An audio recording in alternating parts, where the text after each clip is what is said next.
Imagine being 15 years old, dressed in heavy silk, believing you're being escorted to a wedding ceremony, and instead being led into a locked chamber inside the imperial palace. The doors close behind you, not for privacy, for control. The women in the room are not guests. They are attendants, instructors, witnesses. A court physician stands nearby, silent, waiting to record what happens next. You were told this was tradition. What no one mentioned was that every movement, every reaction would be remembered and judged. The months of enforced silence suddenly make sense. So does your mother's expression that morning. The way her hands lingered while fixing your hair. The way she avoided your eyes, not out of indifference, but because meeting them would have broken her. Because this ceremony isn't about love, it's about obedience. This isn't fiction.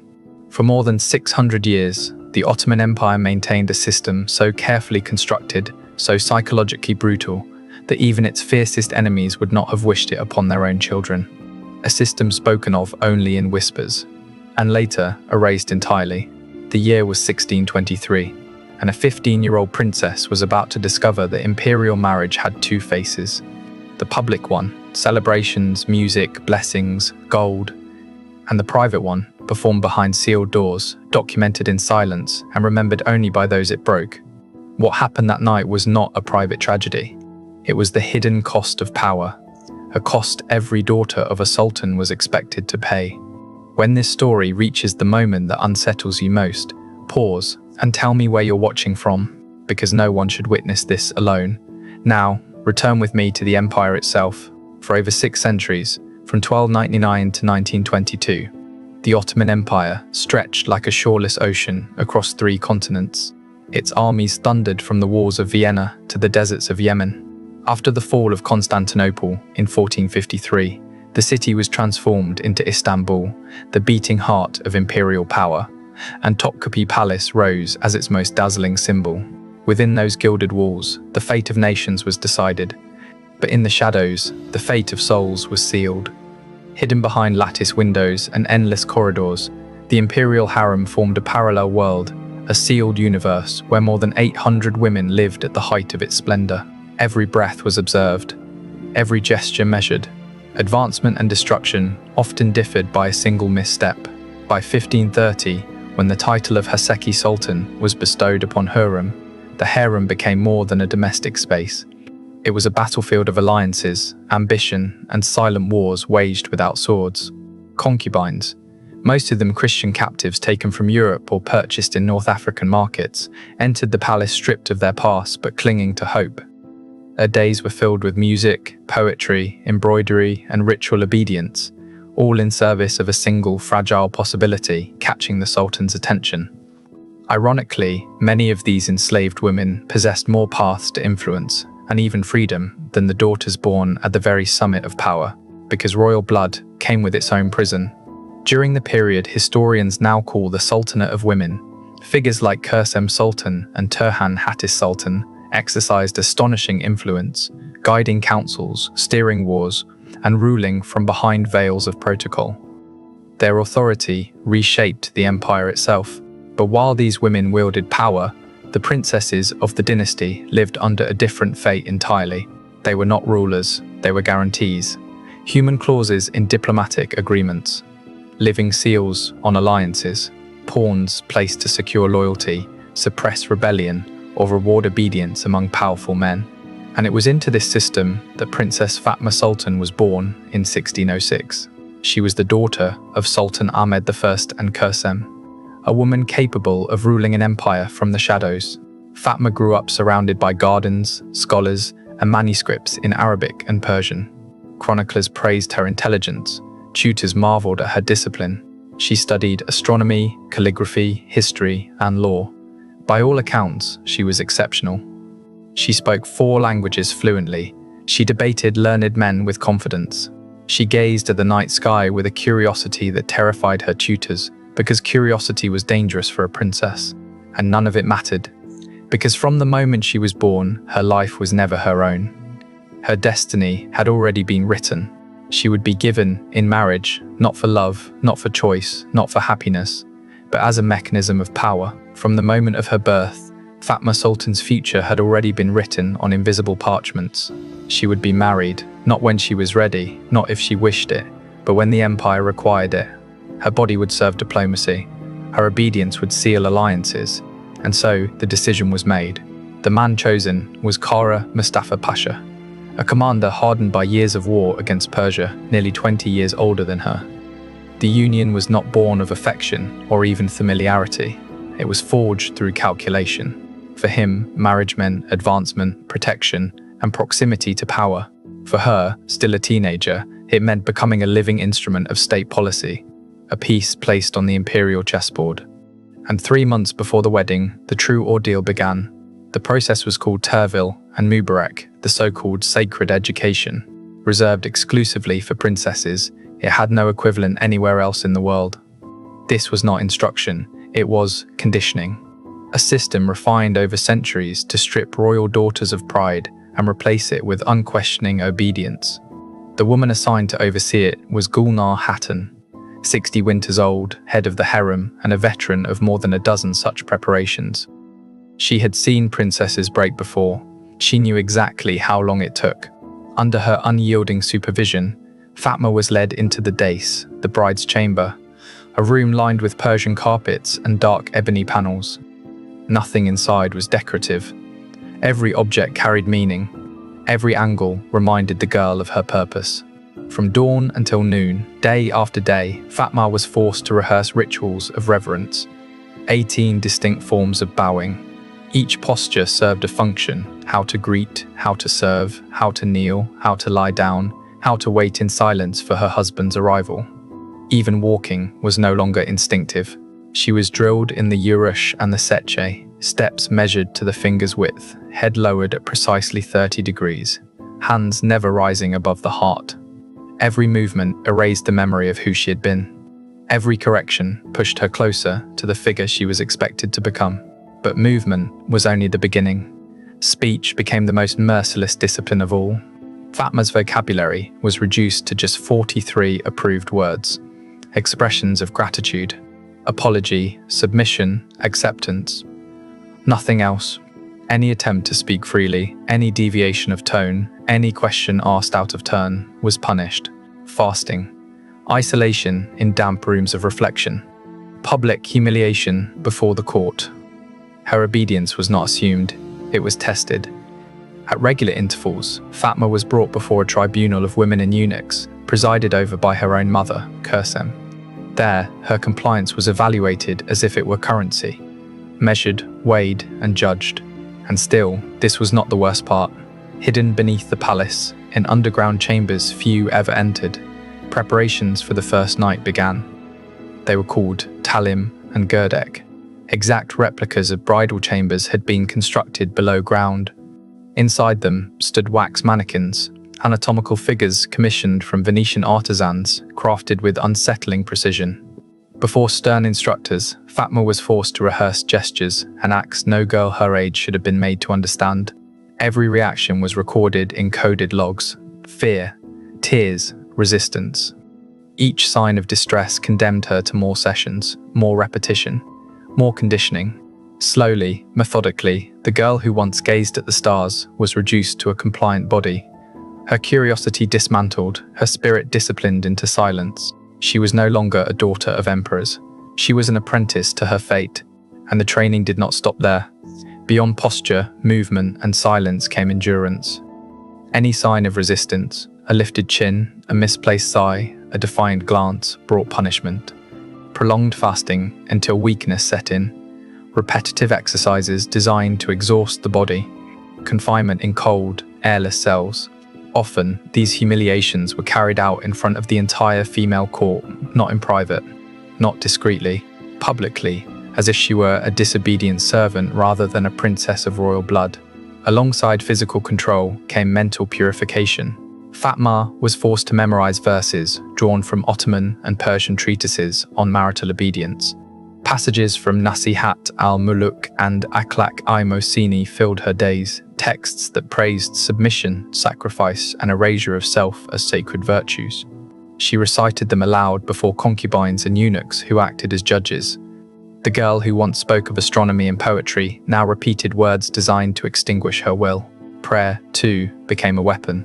5 times a day, at exact hours, Fatma was required to perform specially composed prayers written by the empire's ulema. These were not acts of personal faith. They were instruments of control. Prayers meant to dissolve individuality and redirect devotion entirely toward her future husband.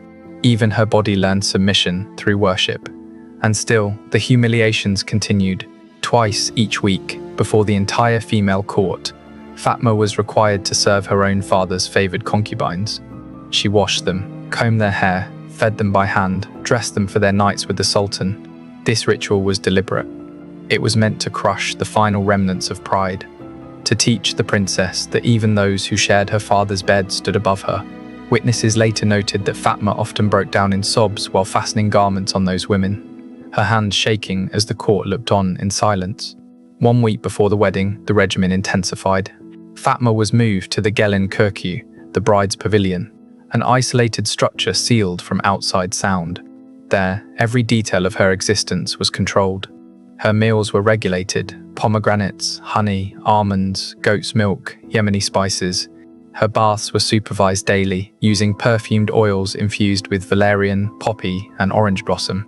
The elixirs were prepared by alchemists trained in Cordoba and Samarkand. They were designed to calm, to soften, to induce surrender. The walls of the pavilion were draped with tapestries depicting ideal wives, obedient, fertile, silent, promised heavenly rewards for their submission. Venetian mirrors were placed strategically throughout the rooms, forcing Fatma to observe herself constantly, as if her own gaze had become another form of surveillance. By then, she understood the truth. Her body no longer belonged to her. Her voice had been reduced to fragments. Even her thoughts were no longer safe. And the empire was not finished with her yet, because the day of the wedding was approaching, and what awaited her then would complete what this preparation had begun. This practice was known as muraqabah. In its original form, it was a Sufi mystical exercise, a method of inward reflection meant to discipline the mind. Inside the palace, it was transformed into something else entirely: a psychological weapon, a system designed to force the princess to surveil herself, not only her actions, but her thoughts. Even her inner world was no longer safe. In that isolation, Fatma began to understand the full extent of what had been done to her. She was no longer the mistress of her own life. Her body had been trained into obedience, her voice reduced to fragments, her thoughts reshaped into reflexes of submission. The preparation had achieved its purpose. The curious, intelligent young girl who once dreamed of the heavens had been methodically erased. And then the day arrived. March 15, 1623. From the first light of dawn, Istanbul pulsed like an overflowing heart, the streets filled with incense and music. Processions wound through the city. In Topkapi Palace, banquets were laid on gold tableware, and guests moved through halls alive with celebration. There were dances from Persia and Andalusia, songs performed by the empire's finest musicians. Janissaries competed before the Sultan, displaying strength and discipline. To the people, it looked like a festival worthy of heaven itself. For Fatma, it was a sentence being carried out. Chroniclers noted that while guests laughed and drank wine, the princess remained silent. Her lips were dry, her gaze unfocused. Palace physicians watched her closely, recording tremors, cold sweats despite the cool March air, an absence of appetite, and sudden episodes of breathlessness. Signs we would now recognize as severe anxiety. Public splendor masked private terror, and when the final toast was raised and the civilian guests withdrew, the most dreaded moment began. Fatma was escorted from the palace halls toward the nuptial pavilion, built deep within the private gardens, according to ancestral plans dating back to the time of Mehmed II. The structure was octagonal, divided into 3 ascending levels. Each level served a purpose: purification, presentation, consummation. Nothing about this architecture was accidental. Every corridor, every threshold, had been designed to strip the princess of agency and transform the ceremony into an act of total submission. The first level was known as Taj Katu, the chamber of purification. There, Fatma was subjected to ritual baths that lasted for hours. Carrara marble reflected torchlight across the water. Essences of damask rose, shiz oil, sandalwood, and Somali ambergris clung to her skin. Alchemists applied ointments infused with diluted opium, mandrake, and other substances meant to calm the body and dull resistance.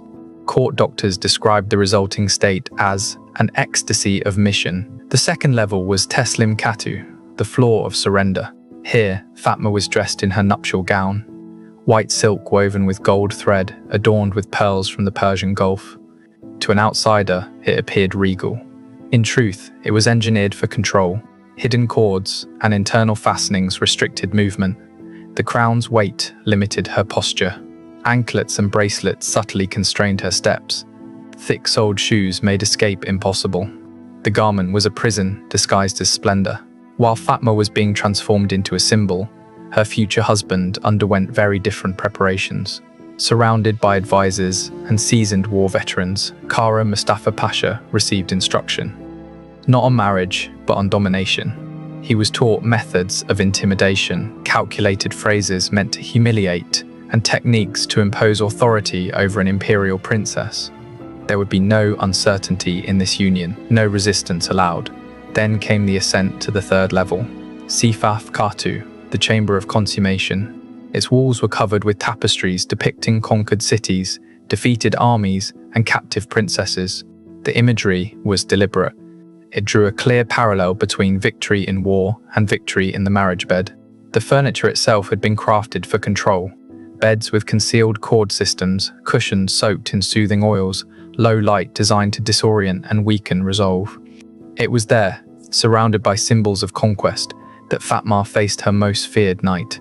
Barely supported by her own breath, she became the living seal of a political pact.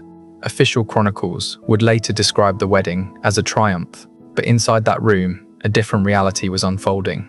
When the doors of the Sifaf Katu closed behind the procession, Fatma was left alone with her husband. Medical records from the time describe what followed as a complete collapse of the spirit.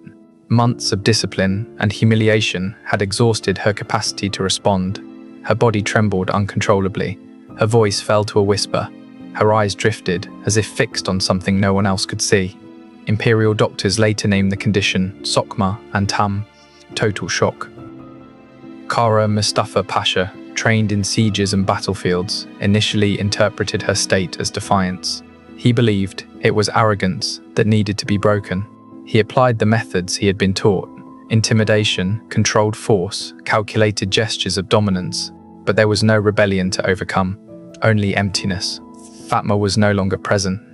Her mind had retreated into deep dissociation, abandoning the body as a final means of survival. When the marriage was eventually consummated, after hours of failed attempts, hidden observers recorded the event as traumatic for all involved. Documents written in Persian code speak of internal hemorrhages, repeated loss of consciousness, and what physicians called ruh sukmek, the departure of the soul. From that night onward, Fatma Sultan was never the same. In the days that followed, even the strictest instructors in the harem were alarmed. The princess developed selective mutism. She spoke only when directly addressed, and then only in whispers. Her appetite vanished entirely, forcing attendants to feed her against her will. The brilliant child who once debated scholars and studied the stars had disappeared, and what came next would ensure she never returned. Episodes of uncontrollable crying began without warning and could last for hours. Worse still, what court chroniclers referred to as the disease of fear soon emerged. The mere presence of a man, even trusted eunuchs, was enough to send the princess into panic. Her breathing became rapid and shallow, her skin drenched in sweat. Sudden fainting spells left attendants scrambling to keep her conscious. Court physicians diagnosed what they called virginal melancholy.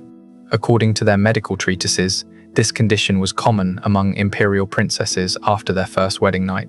It was spoken of quietly, almost clinically, as if it were an expected consequence rather than a catastrophe. In modern terms, we would recognize it for what it was: irreversible trauma, a wound to the psyche that no simple remedy could repair. They tried everything they knew: herbal treatments, music therapy, Sufi spiritual exercises meant to restore balance to the soul. None of it worked. Nothing brought back the girl Fatma had been. In her place remained a subdued, obedient presence, physically alive but absent. Her books stayed closed. Her instruments gathered dust. The gardens she once wandered with wonder were abandoned. The daughter of the most powerful sultan on earth had been reduced to a silent figure, a shadow of unrealized potential. Her marriage to Kara Mustafa Pasha became mechanical. There were children. There were formal appearances. There was the outward illusion of stability. But behind closed doors, silence ruled. Distance replaced intimacy. Routine replaced connection. According to later memoirs, the Pasha himself sought escape through military campaigns and opium, attempting to silence the guilt of having played his role in a ritual that destroyed the woman he married. Fatma Sultan lived 29 more years after that night. She became an ornament at ceremonies. An obligated mother, a wife without a voice. Her death came in 1652, officially attributed to a brain fever. It occurred on the anniversary of her wedding. For many within the palace, this was no coincidence. To them, it felt as though the weight of memory had finally closed in on her soul. And Fatma's fate was not an anomaly. It was a pattern. Palace archives recovered centuries later reveal that dozens of Ottoman princesses endured similar destinies. Some were marked permanently by mutism. Others attempted escape through suicide or madness. A few vanished from official records altogether, as if they had never existed. The imperial machine, so meticulous in its protocols, was equally skilled at erasing inconvenient lives. Euphemisms replaced truth. Silence replaced names.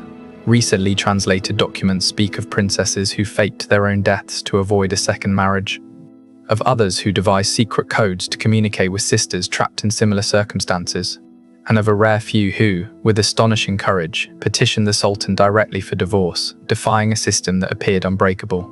These stories, buried for centuries in forbidden archives, reveal something crucial. Even in the deepest darkness, resistance never fully disappeared. The tragedy of Fatma Sultan, and of so many like her, exposes an uncomfortable truth. Absolute power does not always protect those closest to it. Sometimes it consumes them first.